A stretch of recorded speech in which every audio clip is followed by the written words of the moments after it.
heart of where innovation, money, and power collide in Silicon Valley and beyond. This is Bloomberg Technology with Caroline Hyde and Ed Ludlow.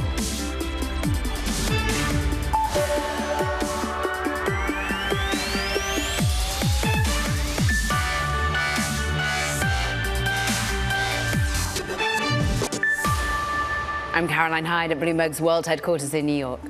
And I'm Ed Ludlow in San Francisco. This is Bloomberg Technology. Coming up, Amazon, Meta, Apple, all out with their latest earnings. We'll dig into the latest results from big tech. Plus, Vision Pro hits stores. We'll take a closer look at Apple's latest bet on the future.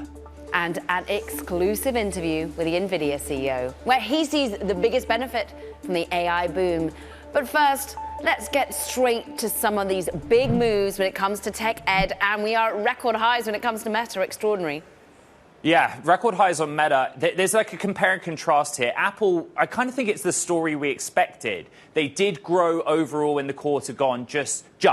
And they avoided 5 straight quarters of sales decline. But the stock is down significantly back to where it traded in November. Why? Greater China. Sales in Greater China missing by like $3 billion. But the narrative on the call, yeah, we are 4 of the top 6 handsets in urban China. Incongruous messaging. We'll dig deep into the growth story for this stock. And then there's Meta, right? Meta, to me, is the story today, probably. We're on track for the biggest jump since February of last year. The stock is touching fresh record highs.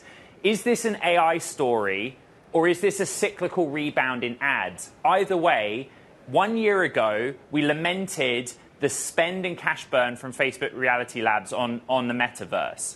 But 1 year ago, we also said, OK, year of efficiency is here. This is good. They're back to hiring, and he's thrown in an additional $50 billion buyback and a divvy. And it's a wonder what it can do for the stock, Caro. Funnily enough, investors like it. And let's dig into the Meta earnings and really what it says about cost discipline. Jasmine Enberg is with us, I'm pleased to say, principal analyst at Insider Intelligence, where you lead the coverage for social media, the creator economy. And before we get into some of the juiciness for the investor base, what did you make of the out-and-out numbers of revenue growth at this particular moment? Yeah, well, it's clear that Meta's year of efficiency has really paid off. Many of the measures that it took last year helped it reduce its costs, it reduced its headcount, and even with this leaner team and operations, it was really able to exceed expectations really across the board, and importantly, of course, in its core line of business, which is advertising. And to me, this is really a testament to Meta's execution power. If you look across the social landscape, it isn't the coolest or the most exciting social player out there, but it is the most sophisticated, and it knows how to drive business, and advertisers really like that. Yeah, they were investing in the underlying advertising technology to better serve their clients. But what do you make of also the talk of generative AI? The llama has become basically the giveaway when you go to AI events, and much of that is, of course, based on their large language model. But what does it do in terms of future revenues, Jasmine?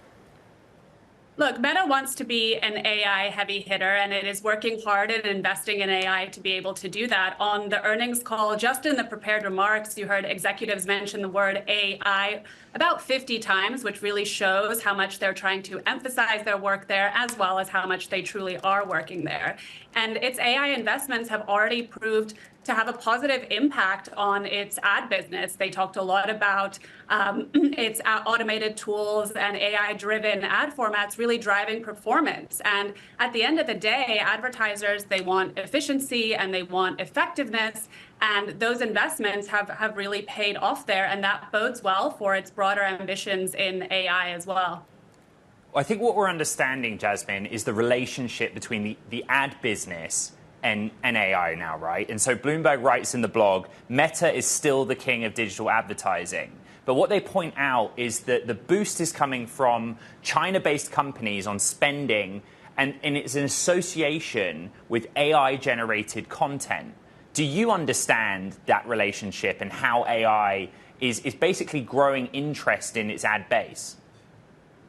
Absolutely. I mean, AI, of course, is growing interest in its ad base and generative AI in terms of the creative tools that Meta is also rolling out for advertisers will do a lot to prove that. I mean, the China-based advertisers is a potential risk factor, though I wouldn't say it's necessarily the biggest one because they have been buoying spending as well throughout 2023. Later in the program, we're going to go very deep on Apple's Vision Pro. And it makes you think about the Meta Quest 3. Yeah. You know, it is hard to keep up with Meta. We were a social media company, and then we were a metaverse company, but it was expensive, so we stopped. And now we're an AI company. Did you get any sense of, like, where the hardware fits into all of this? And if the metaverse dream is still alive? Well, the metaverse dream is very much still alive. They didn't talk about it as much on the earnings call yesterday. Again, the focus was really on AI. And for me, the big challenge now is for Meta to be able to prove that those two big bets, one being AI and the other being the metaverse, really are complementary. It started to lay some of the foundation for that, thinking about the Ray-Ban smart glasses, and it talked about good sales for its Meta Quest in the last quarter. So there are some signs of progress there. Still, for me, the metaverse is somewhat of an ill-defined concept, and it's something that Meta is going to have to continue to prove as it continues to form this vision. It also has to ensure that it can keep up the momentum in its advertising business, or investors won't be as willing to overlook those losses that continue to mount in Reality Labs. Interestingly, maybe Apple's Vision Pro serves as some boost to sales to Meta going forward as they help with outlining the vision. Jasmine, I'm interested, though, you said that China, for example, isn't the biggest risk. For you, what is the biggest risk? Is it regulation? It's certainly one of them. I mean, just this week as well, CEO Mark Zuckerberg testified in front of Congress about protecting children online. That was a really heated conversation, and it's clearly going to be one of their biggest challenges this year. I mean, teen popularity has become, somewhat of a liability, at least in the eyes of lawmakers. But young people also represent Facebook and Instagram's largest, or one of their largest, really, opportunities for growth. And it's going to have to walk a really fine line in terms of protecting their safety on these platforms and generating revenue. There's also, of course, a lot of other regulation that Meta has to think about, both here in the US and in the EU. And then there's the digital ad market. I think Meta was able to allay some concerns already in the earnings call yesterday, but it is susceptible to fluctuations in the economy that really can impact advertiser demand. Jasmine Enberg, Principal Analyst over at Insider Intelligence with the Meta story. Thank you very much. Let's get to the Apple story and Apple earnings with Dan Ives, Senior Analyst of Equity Research at Wedbush Securities. Dan, just real quick, the stock is paring its decline. We're now down 0.6%. We had been down significantly more. What is the story? A return to growth overall, or China is a problem? Yeah, I mean, Ed, the street's reading through this is iPhone growth's coming back. Next quarter is essentially massively conservative guidance. And now you have AI coming into the Apple story. So no one's selling Apple heading into that narrative. And in my opinion, this is the start of the renaissance of growth for Apple. Conservative guidance, though? I mean, go back. Like what we hang on are the words of Luca Maestri, basically. He said that December quarter would be essentially flat. We ended up with slight growth overall and weakness in China. We're not talking about like a big rebound here, Dan. We're talking about them staying out of 5 consecutive quarters of growth declines. If there is growth, where does it come from? Well, our view is you don't need to have hyper growth in iPhones. Low to mid-single digit iPhone growth is really what you need. Services is the key to valuation, 1.5 to 1.6 trillion. And then look at their active install base. I mean, they just gave the update, 2.2 billion. So you now have that golden install base, and now you're selling AI into that. That's a narrative that in my opinion, investors are just going to continue to sit here and buy up the dips. When you're looking at the overall strength of new products, Dan? There has been so much hand-wringing about the iPhone 15. Then today, we're going to talk about it a lot in a moment, the Vision Pro goes on sale. How much is that in any way going to be a catalyst for liking Apple's tech? Because it was under pressure when we started to think about, well, the fact that the overall watch was pulled and we questioned, ultimately, the underlying technology of Apple. Look, I think, but again, Apple continues to get counted out. I mean, Germer will talk more about in the Vision Pro, but originally we had 300,000 units for Vision Pro. Now we think for the year it's 600,000. And 2 years from now, I think this is a sub $1,500 device that's going to look like sunglasses. And it just goes back to the form factor and why you own Apple here. Some of the parts, I believe a year from now, it's a $4 trillion market cap. Okay, so give us that catalyst. Give us is it a slow grind, a slow belief, a commitment of investors, or is there something that snaps down that makes us rebuy and decide to drive the stock back to a $4 trillion? Well, I think it's the AI App Store. We believe starts to get talked about at WWDC in June. And then iPhone 16, as well as iPhone 17, they're going to have more AI technology, generative AI driven into that. And then you look at that install base, 2.2 billion. That was 100 million more than we were expecting. This is the start of a renaissance of growth. It's my view of where Meta was 18 months ago. The street did not realize it at the time. I think 18 months from now, we look back at this as a seminal moment. Dan, I want to go back to China. I want to understand what's happening. This is what Luca Maestri told us, that Apple's disappointed with the decline in China, but it's a very competitive market. Compare that with what he said in his opening remarks on the call. He cited that Kantar data that Apple occupies 4 of the top 6 handset slots in Greater China.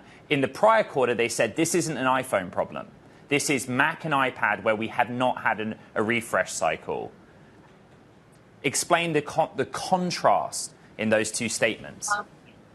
Yeah, look, there's definitely not champagne and roses in Beijing for Apple right now. I mean, they're clearly going through headwinds from Huawei to geopolitical. But our view is you have 200 million iPhones in China, and they gained 300 bips of market share the last 18 months. But Apple's been here before. They've navigated challenges again and again. So I think when you look at what they've been able to do and the install base, they're basically being cautious. But I think we see growth second half of the year return.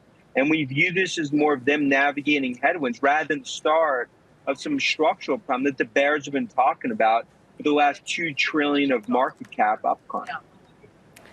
Dan Ives, always great to catch up with you. Where in the world are you? We don't know. Potentially, and it looks like an airport at the moment. Analyst of equity research at Wedbush Securities. Stay well, friend. Have a great weekend. Meanwhile, coming up, we're going to be breaking down the latest numbers from the jobs report. Sylvia Martin-Chivik is going to be joining us, CEO of the workforce management platform Deputy. And Ed, you got more stories when it comes to China.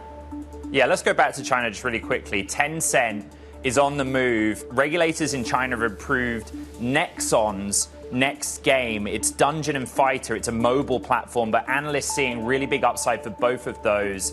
Tencent, of course, has ADRs. It's on the move in the US, but Nexon up 22%. There's some green shoots in Chinese regulator attitude in the games market, video games market in China. This is Bloomberg Technology.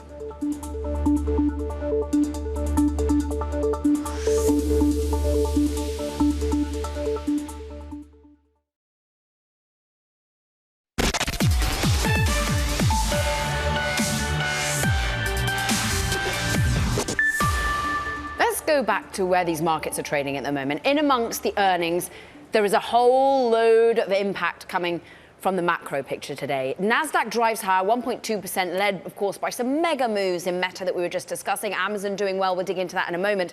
But the 10-year yield, phenomenal sell-off, 18 basis points higher on the 2-year. We're seeing significant moves on the 10-year as well. Across the curve, why? Absolute blowout report when it comes to the overall jobs surge, 353,000 in the last month.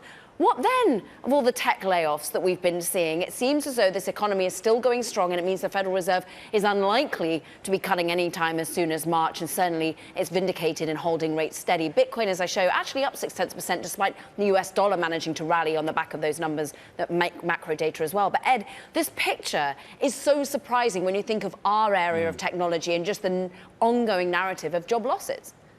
I'm just going to read the numbers again, because you're exactly right. And if you go on X, look at the number of what do we used to call it? Whatever. People that talk about finance on formerly known as Twitter platform. The number. Exactly. But it's a blowout, right? 353,000 jobs added in January, higher than all economists' estimates. The bulk of the data showing more employment, higher pay, and payroll increases across all industries. I guess the question, where do we sit with technology? So let's bring in Sylvia Martinshevic for her take on this. She's the CEO of global software platform Deputy, which recently put out a report on the changes expected in the workforce this year. We're trying to understand what's happening in the economy. And in the technology sector, there is, forgive the pun, but an artificial thing happening with artificial intelligence that muddies the picture of hiring in particular. Your reaction to that number this morning? Good morning, and thank you so much for having me. Yes, we are seeing that for the 24th consecutive month, the unemployment rate is sub 4%. And yet, we're hearing so much about AI taking jobs away. And what we at Deputy obsess about is how will AI impact hourly workers? These are the frontline workers, whether they're nurses or retail workers. And what we're hearing from hourly workers, they themselves are reading the same reports, and they believe that AI is going to impact and change their jobs and roles. But what we find is that in most scenarios, AI is more likely to complement specific work tasks rather than replace the workers. And really, when you think about the workers that we support at Deputy, whether that, again, are workers in elderly care or hospitality or services, we all prefer the human touch in those jobs. And those jobs are there's still a lot of lack of employees in those jobs. And what's interesting about your report as well, humans are still cheaper than AI in many of these roles at the moment. And well, look, we're still all testing artificial intelligence, whether or not we really get the implication of being able to do more with less. But Sylvia, what's really interesting in this jobs report was women. 198,000 increase in employment for women. So participation going up, making up for a pullback in men.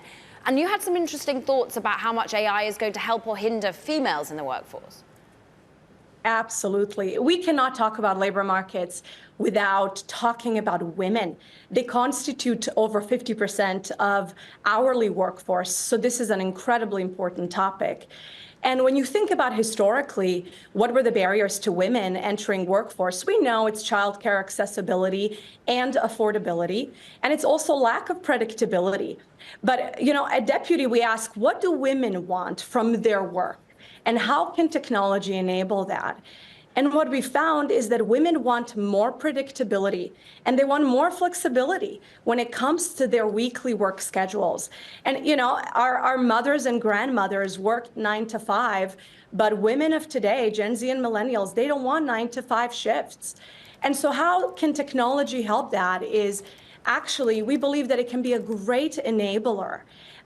Micro shifts is one specific trend that we're seeing, where women work for a couple of hours in the morning, then they take, care of their kids or their aging parent, and then they go back to work and work a couple of hours at night. So that micro shift trend is something that we believe technology can help. So we really do believe that more tech in this space will provide more opportunities for women to continue to re-enter workforce after childbearing. Love a bit of optimism around the AI story on what felt like a week where there wasn't much. Sylvia Martinshevic, we thank you so much, CEO of Deputy. Meanwhile, coming up, we are going back to the Apple story. This time, Manhattan's flagship Apple store for the release of the Vision Pro. Meanwhile, Apple basically starting to erase those losses. We're only down by 0.3%. Remember, we were off by more than 4% post-earnings. It looks as though the market is starting to shrug off some of these key concerns. We'll get into why. This is Bloomberg Technology.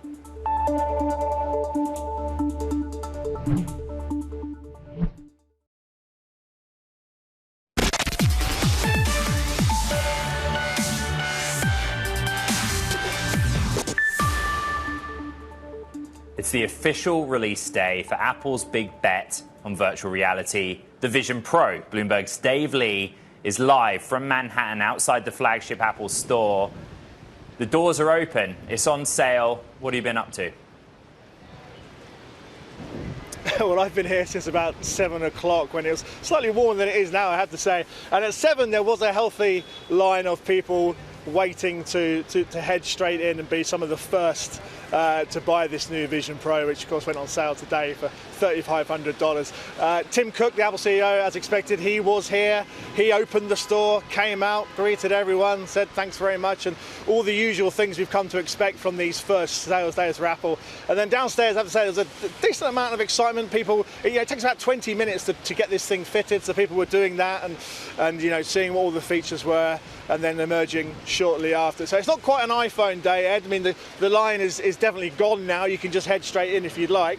But a significant amount of excitement, I think, for the Vision Pro on this first morning. Dave, I was lucky enough to be flanking you at 7 a.m. and heading down there and having a chat with Tim Cook. And he seemed to be thinking that really it's the intuitive nature of this device that's got people really excited. The fact that you're just using your eyes, the fact that you're just using your own hands, you haven't got a controller.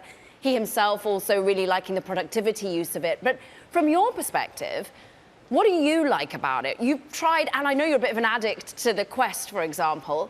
What about this particular iteration? Well, let's see. What I think is interesting here, Caroline, is what are we going to use these things for? And in Apple's case, they seem to, they're targeting this extremely premium, I guess, more immersive, higher quality experience where productivity and entertainment seem to be the focus. Meta's approach has been something a bit cheaper. It's only $500 compared to $3,500, and you can move around with it. You can do the exercises. Something I think's really fun on that device. They're two sort of different philosophies, and Apple's philosophy comes with that bigger price point as well. Where I think Apple may, over time, get the upper hand is that, this is the V1 of this product, and Tim Cook has been kind of stressing that as well, that this is a new entry for them into a new computing format. The idea that this is going to get better and cheaper, that's clear in the same way the iPhone improved over time. So I think that's what's going to be interesting here. Is not V1 as we've seen today, but V2, V3. If it can come down in price, be a bit lighter, maybe less bulky, I think that will be when we can really tell whether this is genuinely a smash hit new Apple product, or whether it's something a bit more niche. Dave Lee, doing your duty down there in the rain. We really appreciate your opinion on this particular device. We thank you for it. Dave Lee on Fifth Avenue there. Meanwhile, coming up, look, we'll be keeping the earnings conversation going again. Stephen Slowinski is with us. He's Global Head of Software Research at BNP Paribas Exane. We're going to be digging into the Amazon numbers, which were, again, pretty stellar. This is Bloomberg Technology.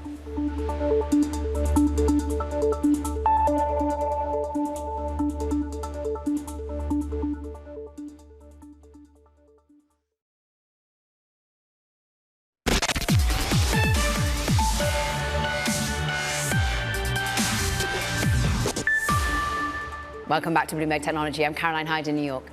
And I'm Ed Ludlow in San Francisco. Let's have a quick check on these markets, Ed, because look, the Nasdaq manages to outperform, even though we're worried about a strong macro picture that means perhaps the Federal Reserve ain't going to be cutting as soon as March, and the yields and the 10-year yield really identifying that at the moment. The sell-off in bonds is crucial after that very strong jobs report. But the Nasdaq 100 up 1.3%, largely because some of the really stellar numbers and earnings that we've had from these companies. Bitcoin up 0.2%, despite that US dollar strength that we saw on the back of the macro data.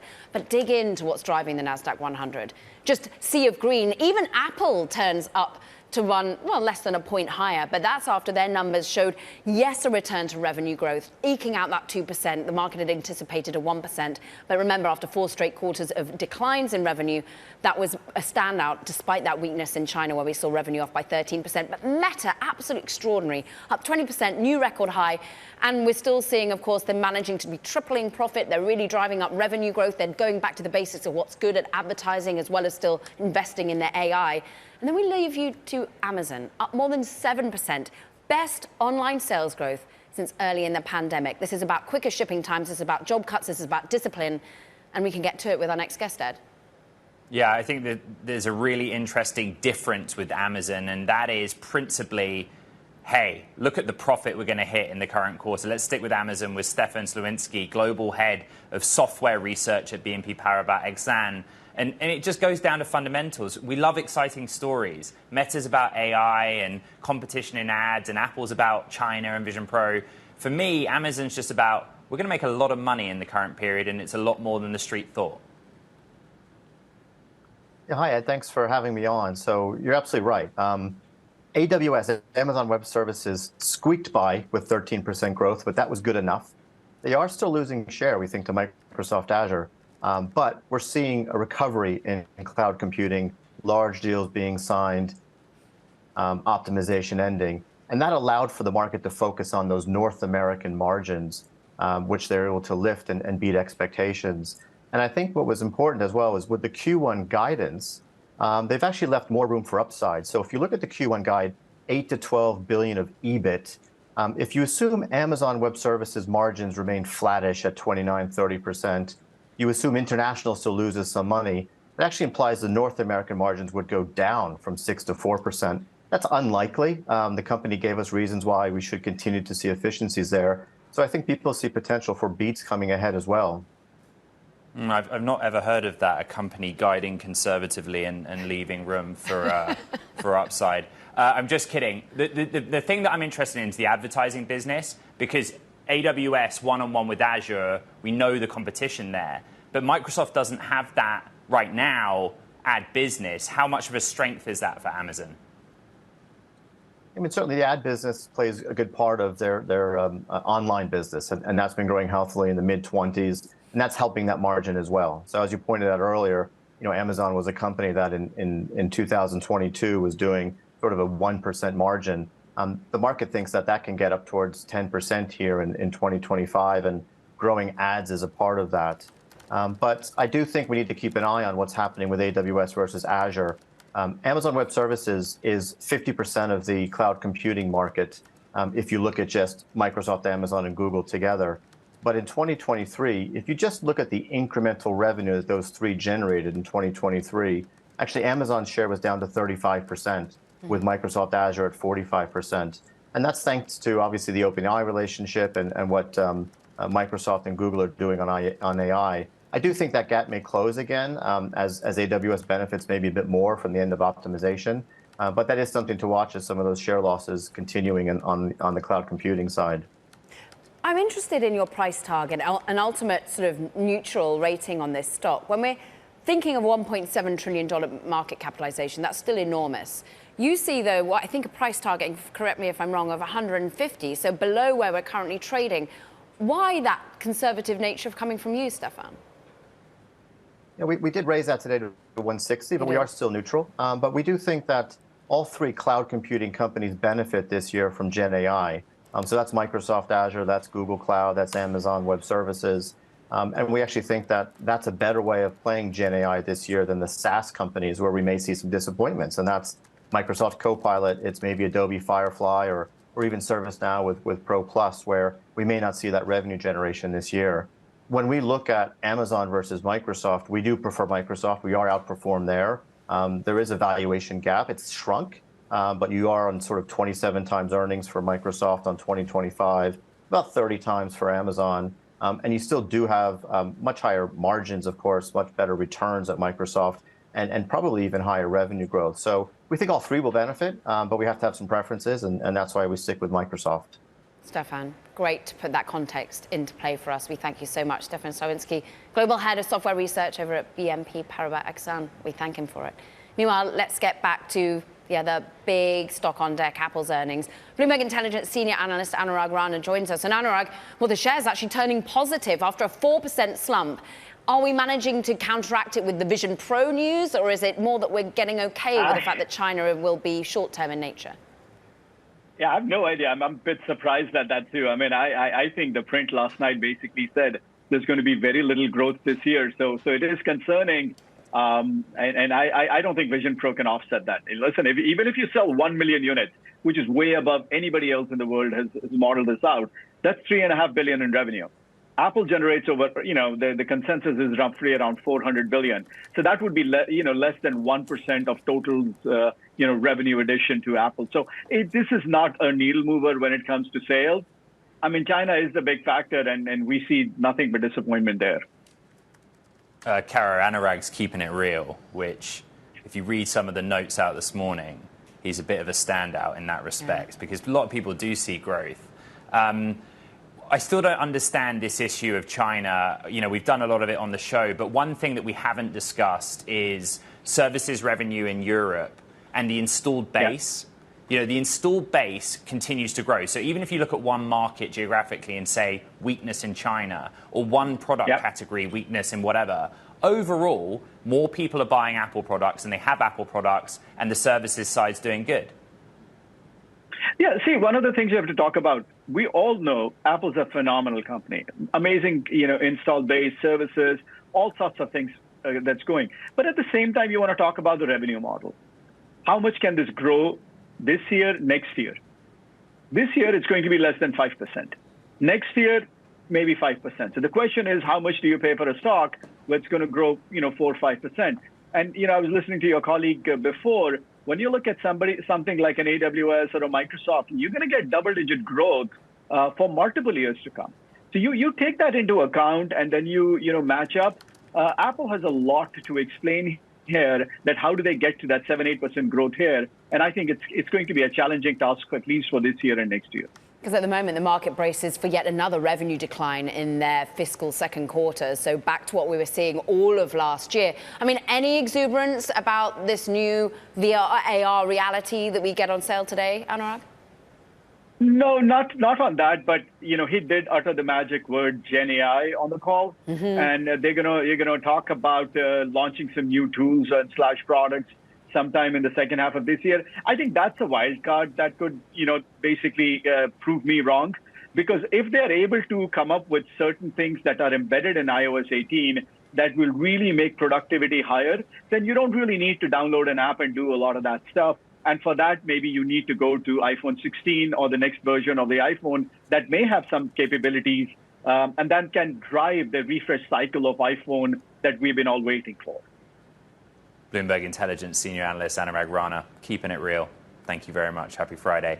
Coming up on the program, my exclusive conversation with NVIDIA CEO, Jensen Huang. This was big picture, and it was deep. Check it out next. This is Bloomberg Technology.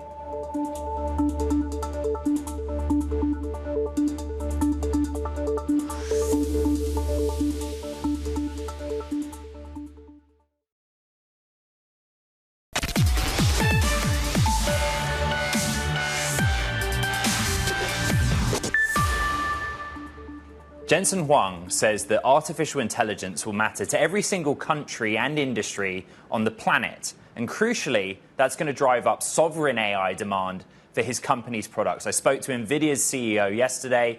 Listen to this. You have seen India, Japan, France, Canada now, Southeast Asia, Singapore, speak up about the importance of investing in sovereign AI capabilities. It is become abundantly clear to each one of the countries that their natural resource, which is the data of their country, should be refined and produce intelligence of their country for their country. And that capability of refining the data of their country and turn it into their artificial intelligence is now possible in a quite a democratized way. Almost every country should be able to do it for themselves. And what's needed, of course, is the technology and the know-how of standing up AI infrastructure, and that's where we could be quite helpful to various regions. And so I think that the recognition of the importance of sovereign AI capabilities is now quite global. Jensen, does that recognition and your ability to help extend to China? Well, we're an American company, and we have to comply with American policies. And whatever the rules and regulations are and the laws are, we'll, number one, comply with that. Work closely with the regulators and understand understand their intentions and their desires, work within those boundaries, and be able to create products for the various countries that are involved, fully in compliant with the regulations that are in front of us. And beyond that, once we comply, our goal and the United States would love to see us be a successful country. And one of the pillars of national security is successful industries, and it creates jobs and allows our country to stay ahead and technologically. And so it is of great interest of our nation that our American companies are successful around the world. And so once we comply with the regulations, we'll do our best to serve the local markets. And we have we have excellent communications with the administration. How should we think about sovereign AI as a business line for you? Is there a way that we can understand how NVIDIA's work, even if it's building supercomputers like in the UK, for example, what proportion of your overall business that will represent? The vast majority of the computing market has been United States and to a much smaller degree, China. For the very first time, every industry would be every single country will become a computer industry, and every industry will become a technology industry. And so artificial intelligence, or the automation, the production at scale of intelligence, matters to every single country and matters to every single industry. And so for the very first time, there's a whole new computer market that is going to be in every single country and every single market. And it starts with, of course, the native computer industry itself. But you're seeing a great adoption in healthcare, great adoption in logistics, in transportation, of course, in manufacturing, in the large industries, the heavy industries. For the very first time, because of generative AI, computer technology is going to impact literally every single industry in every single country. NVIDIA CEO Jensen Huangcaro saying that data is a country's natural resource, but for them, let's be honest, it's a big growth market opportunity. Absolutely phenomenal interview, just so wide-ranging, so global in its nature, kind of, well, exactly what you do so well, Ed. We thank you for it. Great deep dive. Meanwhile, look, we got some breaking news coming to us in terms of the podcasting area. Once again, we're starting to see that continue to mount. We have Joe Rogan set to renew his podcast deal with Spotify, we understand. So Joe Rogan, of course, one of the #1 players in terms of the Spotify podcast offering, and indeed one of the most expensive for them. Joe Rogan is set to renew his podcast deal with Spotify, and we will bring you the deep dive as to how much that is all going to be costing Spotify. But coming up, we're going to talk about AI, music, and access. Jukebox is a platform that wants to give you the opportunity to actually invest in chart-topping songs. We'll have the CEO, Scott Cohen, tell us all about music royalties and how you can access them. This is Bloomberg Technology.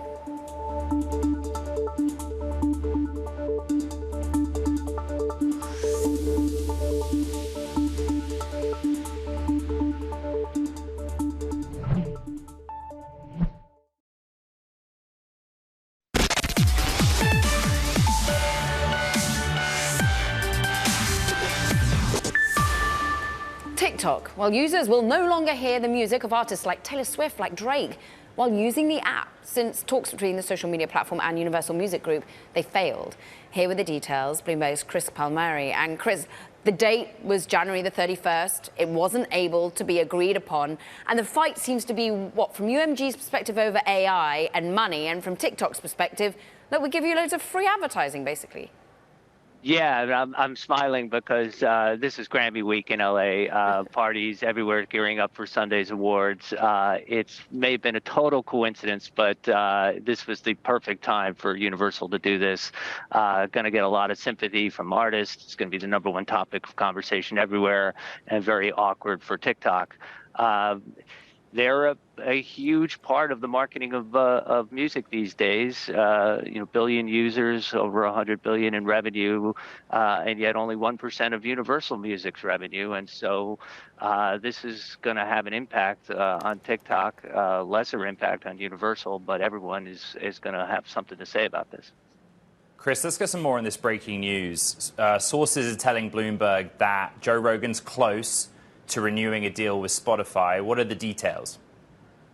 Well, from what we hear, it could be announced in this morning. It's going to be another multi-year extension. It's probably going to be an eye-popping number. The last deal was for $200 million for 3 years, although we may not get the details immediately. Spotify's been taking a different tack with their podcasts recently. The last deal with Rogan was exclusive, although they put some highlights up online.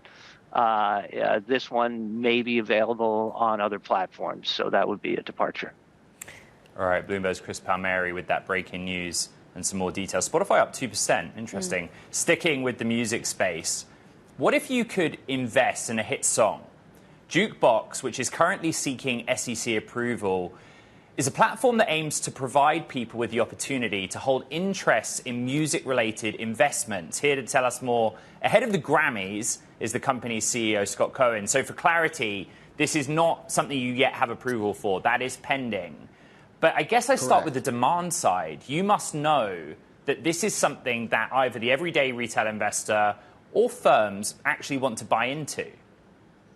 Yeah, I mean, you're talking about maybe the first time they've actually truly understood an investment they made. When we're talking about the retail investor, they may invest in a tech stock, but do they really know what's driving that? But when you talk about music, there's something fundamental that people know about music, that this is a hit song, and I'm going to listen to it at my 10-year high school reunion and my 20-year reunion, and we'll play it at my wedding. You have a real feel for what songs are valuable and what are not. You've got the music rights yourself exclusively secured. I think last time we wrote about it is at about $1.7 billion worth. Where are you sourcing that from? There's been so many interesting deals. Bieber selling his catalog to, of course, Hypnosis. We've seen Bob Dylan do the same, John Legend. But where do you access the assets from? Exactly those types of players. You know, as people are acquiring these catalogs, they're looking for new ways to exploit them. And when I say exploit them, it's bring it to the very people that made these artists big in the first place and allow the retail investor to get in on these deals. Because we've all read about it, you know, Bruce and, as you said, Bob Dylan and Justin Bieber. Like, these are amazing deals, but nobody offered up any piece of it to the public. So for the first time, now the public can join in. So there's a question on value and valuation and appreciation. Like, we've done this on this show about sneakers. There are platforms where you can trade sneakers, and part of the value relates to their scarcity or rarity. In the context of a song, isn't it just like whether everyone likes that song or not? No, I would look at it a very different way. I mean, think about it. When music is played, somebody's getting paid. I mean, I don't care. You can go back however far you want, you know. Yes, what if it doesn't get played? Elvis. What if it's a flop? Well, what we're doing is listing songs that already will have an earnings history. It's not songs that have never made it. This isn't speculating on whether a song will be successful. This is looking at once a song is successful, it's always making money. I mean, Is it making as much money, Scott, given, for example, at the moment UMG is at a loggerheads with TikTok because they're not paying enough? If anything, that supports the thesis that music is really valuable, and that is why they're fighting for it. When we look at music, there's a very typical decay curve. Sure, a song makes a lot of money when it's first released and it becomes a hit, and then it drops off pretty steadily over the next few years. But then it hits its floor, which is non-zero, and then it earns money forever. And if you look at the Goldman Sachs report, I think they're pegging it somewhere between 6 and 8% annual growth for the music industry over the next decade. Yeah. I mean, once a song makes money, it makes a lot at the beginning, drops to a new level, and then slowly climbs. But then there's always this kind of wild card. Maybe it gets into a big film or, TV. Like, think about what happened on Stranger Things last season with Kate Bush. Yeah. Like, these things take off. Jukebox CEO Scott Cohen. Diversification of investment there. We thank you. That does it for this edition of Bloomberg Technology. Check out the pod. What a week. This is Bloomberg.